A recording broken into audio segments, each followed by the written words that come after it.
Estamos iniciando mais um programa Saúde em Dia. Hoje vamos falar um pouco a respeito de demências e doença de Alzheimer. Nosso convidado é o médico neurologista Dr. Renato Olegário. Renato, prazer tê-lo aqui conosco e comentar um pouco a respeito de uma coisa que hoje em dia parece que está aparecendo cada dia mais. Sim, obrigado pelo convite, é um prazer comparecer ao seu programa. Estou sempre à disposição para falar desse tema tão interessante como doença de Alzheimer e demências em geral. E mais uma vez, muito obrigado e pela audiência dos telespectadores. Opa, eu que agradeço a sua presença. Renato, é normal esquecer? É normal. É normal esquecer, sim. Só que a gente tem que caracterizar a qualidade e a frequência desse esquecimento. Ou seja, nem todo mundo que esquece está com Alzheimer, certo? Exatamente. Ou alguma demência. Exatamente. Nem tudo que esquece é Alzheimer. E talvez se a gente fosse deixar uma mensagem principal desse tema seria esse. Nem tudo que esquece é Alzheimer. Porque no meu consultório, tanto quanto realizar diagnósticos de demências do modo geral, eu também desfaço muitos diagnósticos de demência.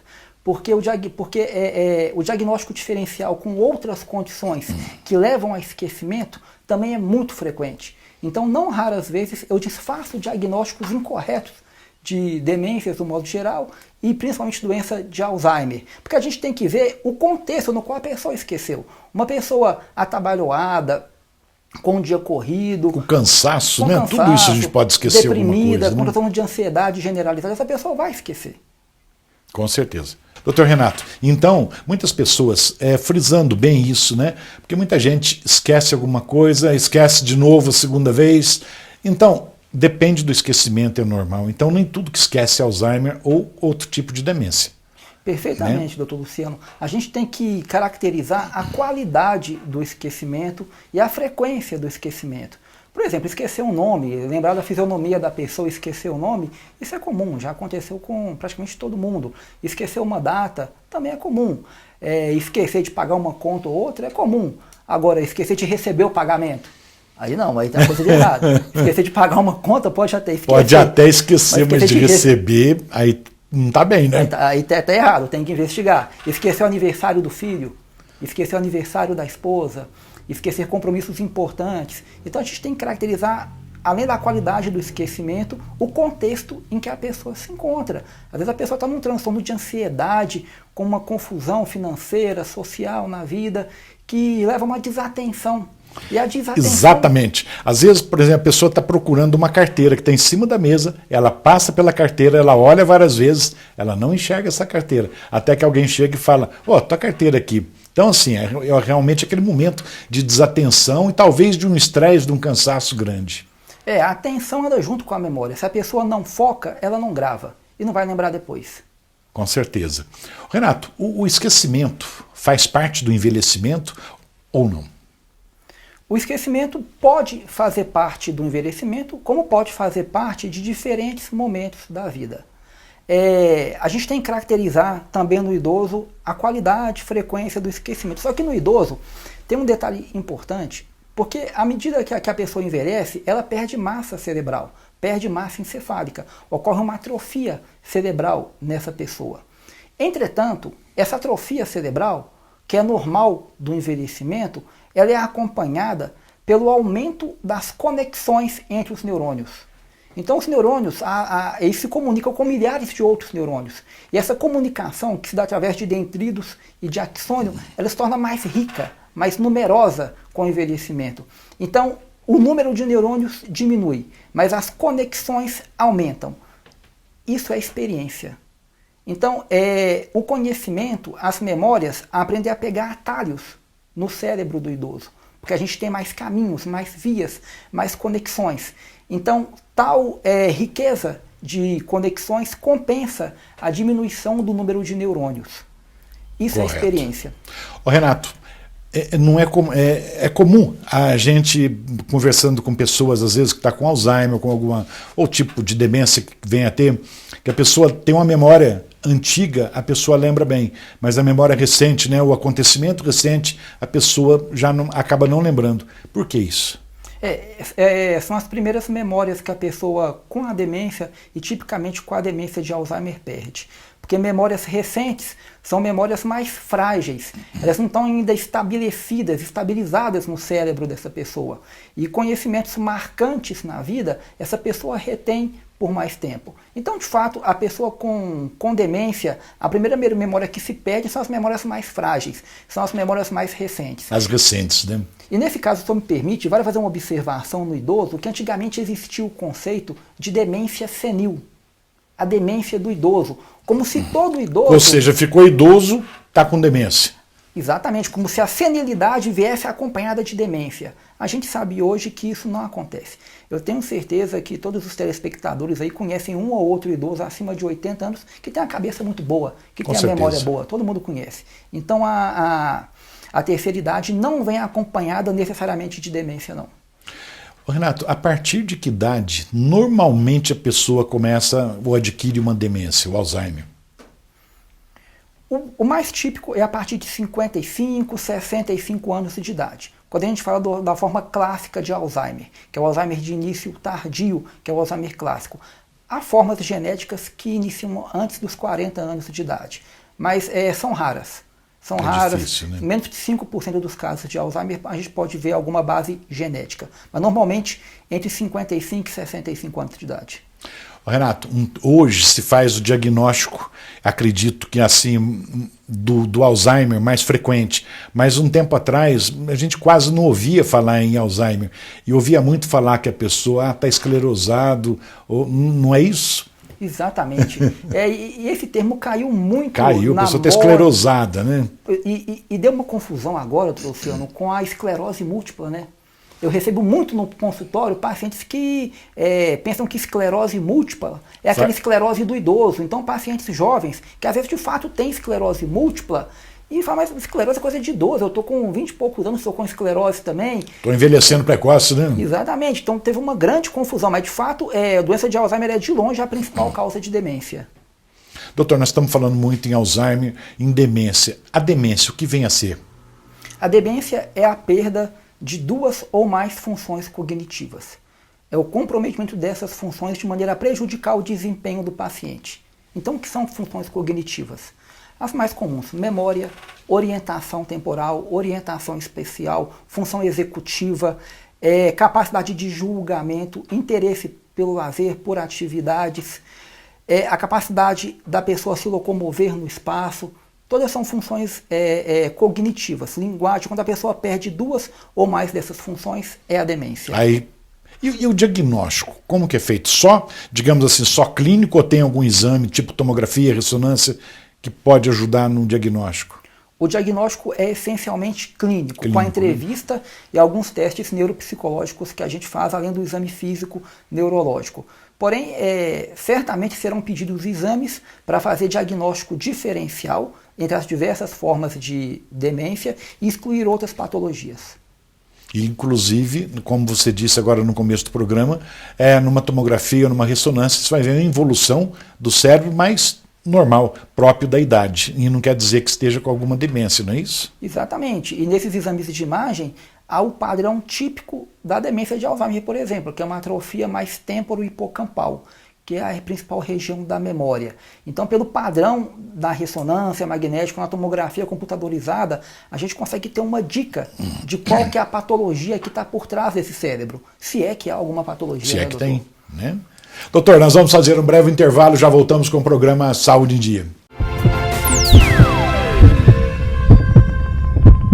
Voltamos com o programa Saúde em Dia e hoje com o nosso convidado neurologista, Dr. Renato Olegário. Renato, nós sabemos que o Alzheimer pode ser também de fundo genético, mas esquecendo a parte genética, algum trauma que a pessoa teve, sei lá, alguma coisa, algum fator externo, existe? Leva ao Alzheimer ou não? Existe como fator gatilho, né, doutor? Como desencadeador, como aflorador do caso. Por exemplo, nos estágios iniciais. A pessoa então teria predisposição ao Alzheimer, só que estava ali, digamos, quieto, é isso ou não?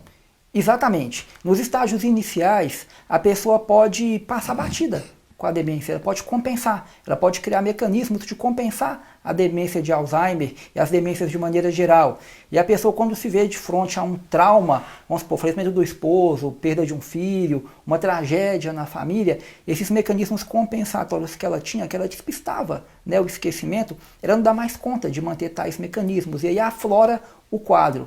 Mas se a gente for ver, o quadro de demência já estava lá. Os estudos já mostram... existe e, tipo assim, já tinha aquela predisposição para o Alzheimer. Só que alguma coisa, algum trauma, acabou desencadeando rápido, digamos assim, mais cedo. Sim, alguns estudos mostram que as pessoas que têm o Alzheimer, de fato, os marcadores neurológicos no líquor, que é o líquido que banha o cérebro, já tem marcadores alterados há mais de 10 anos antes do início dos sintomas. Então, é um processo longo, que quando a pessoa desencadeia os sintomas, já tem um grau de atrofia significativo no cérebro. E em relação à predisposição, sim, a doença de Alzheimer genética, famílias que têm doença de Alzheimer, que manifesta cedo, antes dos 40 anos, e tem alguns genes que facilitam o aparecimento de doença de Alzheimer, que aumenta a probabilidade da pessoa desenvolver a demência de Alzheimer. Falando em demência, tem alguns estágios da demência? Quais são eles, Renato? É o estágio pré-clínico, que a pessoa tem a demência, mas as manifestações são mínimas. E o estágio inicial, o moderado e o avançado. A gente usa algumas escalas na demência de Alzheimer. A principal escala é do CDR, uma escala americana, que vai de estágio 0 a estágio 3. E nesse ponto de estágios, vale a pena falar de uma condição que chama comprometimento cognitivo mínimo ou comprometimento cognitivo leve. Como a gente disse no bloco anterior, para a gente fazer o diagnóstico de demência, eu tenho que ter 2 domínios cognitivos alterados. Mas e se eu tiver apenas um?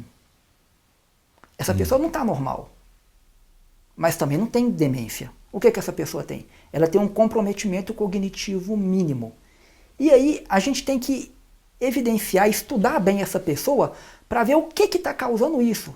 Porque uma pessoa que está com um déficit de memória porque está deprimida, a gente tem um tratamento. Vamos tratar a depressão. Se ela está com ansiedade generalizada, vamos tratar a ansiedade. Se ela está com um hipotiroidismo descompensado, tem que tratar o hipotiroidismo. E assim por diante. Mas pode ser uma pessoa com doença de Alzheimer que ainda não deu tempo de alterar o outro domínio cognitivo. E ao fazer o diagnóstico nessa fase, essa fase pré-clínica, ou com comprometimento cognitivo mínimo, é uma oportunidade que nós temos a gente tentar prolongar o tempo de vida útil dessa pessoa. Então essa entidade existe, comprometimento cognitivo mínimo, a pessoa desse estágio, ele pode ir para a demência, ele pode ir para a normalidade, ou permanecer ali por longos anos estável, até ir para um lado ou para o outro. Realmente o nosso cérebro é uma caixinha de surpresa, né?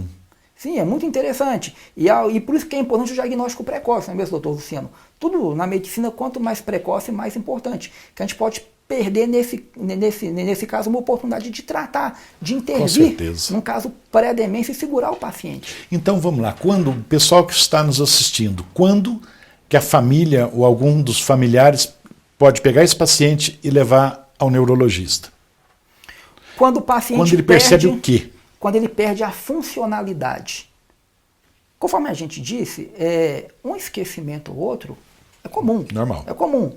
Agora, quando ele fica disfuncional, ele não consegue mais organizar o orçamento da casa. Ele sempre fez o orçamento, a planilha lá, pagou as contas, viu despesa, viu o que ganhava, sempre cuidou bem do orçamento. Não dá mais conta. Começa a estourar as contas todos os meses, faz despesas incompatíveis com o rendimento dele. Ou o paciente perde uma função, vamos supor, fazia a compra todo mês. Ia ao supermercado, fazia a compra, ia de cabeça ou fazia uma lista, ela dava conta, não consegue mais. Elabora uma lista de compras errada, não funciona no supermercado. Aí é a hora de um familiar levá-lo ao neurologista, não é isso? Desaprendeu a dirigir, começa a bater o carro, começa a levar multas de trânsito repetidamente. Então, quando o paciente começa a afetar as funções do dia a dia, é hora de levar. E quanto mais cedo, melhor. Né? Doutor Renato, quais outras doenças, o que poderia levar ao esquecimento, sem ser tipo diagnóstico de Alzheimer? Sim, Alzheimer é o mais comum, né? A principal causa de demência e a principal doença neurodegenerativa. Mas nós temos outras causas importantes de demência que devem entrar no diagnóstico diferencial. Por exemplo, AVCs, derrames de repetição. Acidente vascular cerebral de repetição. É uma causa importante de demência, a chamada demência vascular. E isso deve entrar no diagnóstico diferencial. Depressão, a gente já falou, hipotiroidismo descompensado. Olha só, é uma causa hein? importante de demência. Deficiência de vitamina B12, alterações de sódio, alterações de potássio. E uma causa muito importante que eu vejo muito no consultório, efeitos colaterais de outros medicamentos. Porque o idoso é polimedicado, né, doutor? Com certeza. O idoso, lógico, alguns idosos tomam poucos medicamentos, mas a maioria dos idosos toma... Tem sempre os comprimidinhos ali que vão tomando, né? Ou seja, para hipertensão, diabetes, alguma coisa assim. Perfeitamente. A gente tem diversos comprimidos que têm efeito cognitivo negativo, que prejudica o raciocínio, prejudica a memória, prejudica a cognição. Doutor, então comenta, não o nome comercial, mas que tipo de medicamento que pode prejudicar a memória? Os benzodiazepínicos, como clonazepam, diazepam, alprazolam, nitrazepam, os antipsicóticos, aloperidol, olanzapina. Porque eu acho que é importante, né? Eu perguntei isso porque tem muita gente que faz uso indiscriminado de medicamento, né? Então acho que, para aí, vamos rever para não ter surpresa no futuro. Sim, alguns antidepressivos de gerações mais antigas também podem causar isso. Os mais antigos, né? Sim, alguns medicamentos para doença de Parkinson, para tremor. No caso, o mais comum é o biperideno, pode causar também. Então a gente tem que ver exatamente toda a lista de medicamentos que o paciente usa, porque às vezes só de tirar uma droga ou de ajustar a dosagem de tal droga, a gente consegue controlar os sintomas. Puxa, isso é muito bom, né? Então, isso é importante, quem estiver nos assistindo, cuidado, né? Com o medicamento que esteja fazendo uso, para não ter surpresa. Perfeito. Né, Renato? Vamos falar um pouquinho, então, nós falamos sobre o que é demência, estamos falando de Alzheimer até agora. Vamos explicar o que é Alzheimer? Doença de Alzheimer é o acúmulo de proteína beta-amiloide e de emaranhados neurofibrilares, que são detritos, que são restos do metabolismo neuronal no cérebro. Esses detritos, esses debris, eles têm um efeito tóxico nos neurônios ao redor e entra um efeito de morte neuronal em cascata. A grande controvérsia hoje na neurologia se essas substâncias são as causadoras da doença de Alzheimer ou se são apenas marcadores que a doença está em curso. Já se tentou um tratamento para limpar essa proteína beta-amiloide do cérebro. Anticorpos monoclonais que se ligam na proteína e a limpam do cérebro. Que se ela for a causa, vamos limpá-la para melhorar. Vamos tirar, né? Não houve bons resultados.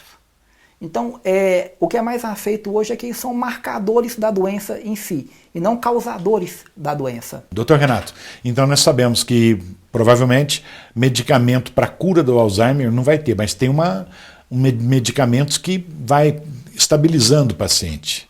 É isso? Perfeitamente. A ideia do tratamento da Alzheimer é a gente conseguir prolongar o tempo de vida útil do paciente. Porque o paciente chega com comprometimento cognitivo, mas muitas vezes ele ainda funciona. Ele anda, ele come, ele conversa, ele consegue manter um diálogo com esquecimentos, lógicos, mas manter um diálogo, ele reconhece os filhos, reconhece a casa onde mora, isso nos estágios iniciais, nos estágios moderados. O nosso objetivo, o nosso trabalho é tentar prolongar esse tempo de vida útil, essa independência do paciente. É isso que o tratamento visa. Doutor, nós vamos fazer um breve intervalo, já voltamos com o programa Saúde em Dia.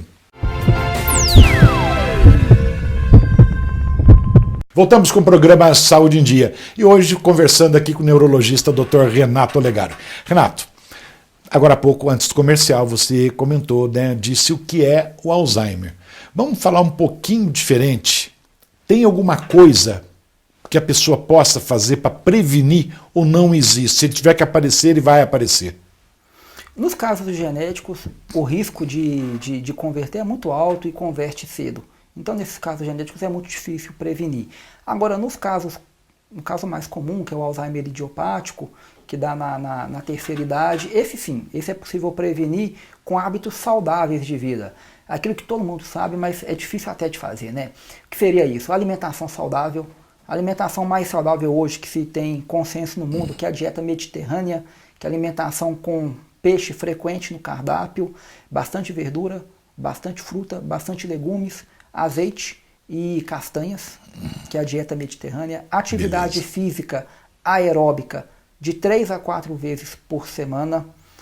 Lembrando que na terceira idade a grande perda de massa muscular, então acaba perdendo mesmo. É bom privilegiar a atividade física aeróbica, mas pode colocar um pouquinho de musculação, um pouquinho de atividade física anaeróbica para manter o tônus, que é importante, e manter a parte óssea da pessoa, inclusive prevenir osteoporose. E principalmente atividade cognitiva. Atividade cognitiva é essencial. Com essa moda aí de previdência, né, que a gente agora mudou as regras, as pessoas vão aposentar mais tarde, mas eu vejo muito no consultório pessoas que aposentaram cedo, por mérito, por direito, aposentou com 50 e poucos anos de idade, e não desenvolveu uma atividade cognitiva. Fica em casa, vendo televisão, na atividade do dia a dia, de chinelão em casa. Essa pessoa, se não fizer atividade para o cérebro, se não forçar a memória vai degenerar. Isso é óbvio. Não tem que ser médico para saber que se a gente não usar tal função regride. Então, olha, na terceira idade é essencial ter uma atividade cognitiva, ter uma vida ativa. Mas a pessoa me fala, mas eu não vou voltar para a faculdade agora com 60 anos, Renato. Pode voltar, tem muita gente que volta. Mas se não quiser, a coisa é simples, aprender um novo idioma, aprender a tocar um instrumento musical, aprender se a pessoa gosta de cozinhar, aprender uma receita diferente, aprender a fazer crochê, tricô, ler um livro por semana.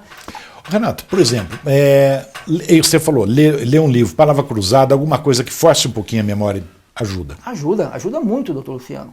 Qualquer atividade cognitiva ajuda. Na verdade, o que a pessoa tem que pensar é o seguinte, a pessoa tem que tentar adquirir todo dia um conhecimento, tentar fazer algo que nunca fez. Uma receita diferente, ler um livro de um assunto que não é versado, tocar um instrumento que nunca tocou, ir por um caminho para chegar em casa que nunca andou naquele caminho, sair da rotina, aprender coisas novas. Jogo futebol, joguei futebol a vida inteira. Vamos jogar um tênis.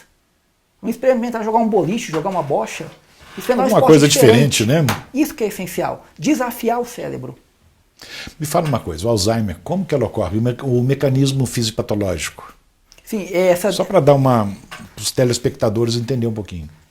Tem a degeneração dos neurônios. Essa degeneração se dá principalmente nos lobos temporais, na região temporomesial, que pega os lobos temporais, que fica aqui ao lado do cérebro, e o hipocampo, que é a principal estrutura do cérebro responsável pela memória. São as estruturas, primeiro, a atrofiarem, a reduzirem de volume. E essa atrofia se dá através da deposição do proteína beta-amiloide e dos emaranhados neurofibrilares. Doutor, quais são os fatores de risco e de proteção? Sim, é o que a gente falou, os fatores de proteção, né, sobre atividade física, atividade intelectual e alimentação. Os fatores de risco, além do fator genético, seriam não fazer esses fatores de proteção. Ter uma alimentação desregrada, comer fast food, bebida alcoólica em excesso, tabagismo, inatividade física e o sedentarismo mental. Doutor Renato, a gente sabe que há vários tipos, né, de diagnóstico, mas o mais comum, paciente que te procura no consultório, como que você faz o diagnóstico, como que você conduz esse paciente com Alzheimer? Pois bem, a primeira coisa é saber se de fato o paciente tem demência, em que estágio esse paciente está. Ele está com um déficit cognitivo mínimo, aquele estágio que tem só um fator cognitivo comprometido, ele já está com demência, e qual que é o estágio da demência do paciente? Para a gente colocar o paciente, para a gente classificar o paciente, a gente usa escalas e usa testes neuropsicológicos. É na entrevista com o paciente e principalmente um familiar que conheça o paciente, que conheça a rotina, porque se for um estágio moderado, avançado, o paciente não vai saber me responder as perguntas. Com certeza. Então, a presença do familiar e um familiar que saiba informar é essencial nessa consulta. Isso é importantíssimo, né? Então, eu vou classificar o paciente, classificando o estágio que ele está. Nós vamos gerar um diagnóstico diferencial. O que está causando essa demência? Se é que tem demência. Então, obrigatoriamente, eu vou ter que pedir exames de sangue. De imagem. Exames de imagem, o paciente vai fazer exames de imagem também. E pela anamnese, a gente já tem algumas suspeitas. Se vai mais para um caso típico de Alzheimer, se é um caso típico de demência vascular, Principalmente se o paciente já tem história de AVC de repetição, de derrame de repetição, se é algum quadro metabólico, se um paciente me procura com 30 e poucos anos de idade, falando que está esquecido, que não lembra de nada. E eu consigo documentar um déficit cognitivo nesse paciente. Eu vou pensar em causa metabólica, eu vou pensar em hipotiroidismo, vou pensar em causas mais raras para a demência. Não vou pensar em Alzheimer nesse paciente, a não ser que seja a forma genética. Ô Renato, e como que é o comportamento, ou como os familiares, ou o cuidador, ou a cuidadora deve agir nesses casos? Porque o cuidador, a pessoa que está do lado de um paciente, digamos, com a doença de Alzheimer, realmente tem que ter um suporte legal, porque senão a pessoa acaba ficando doente também. Ah, com certeza. A saúde do cuidador é essencial e a gente sempre aborda isso no consultório. A dica que a gente dá é não confrontar. É não confrontar. Ah, então o cuidador vai esconder que o paciente falou errado. Não, não é isso. Mas há maneiras de você mostrar Exatamente. Que o paciente enganou. Paciente, eu quero ir em tal rua, que tem tal comércio na rua. E é uma informação errada. O cuidador pode mostrar, a gente vai naquela rua assim e a gente passa na outra, onde está o tal comércio que o senhor quer. Então há maneiras de você explicar para o paciente. E a pessoa sabe, nem sabe que foi na tal rua. Exatamente. Né? Então há maneiras de você corrigir o paciente, mostrar para ele o engano sem confrontá-lo. Porque o confronto em casa é terrível.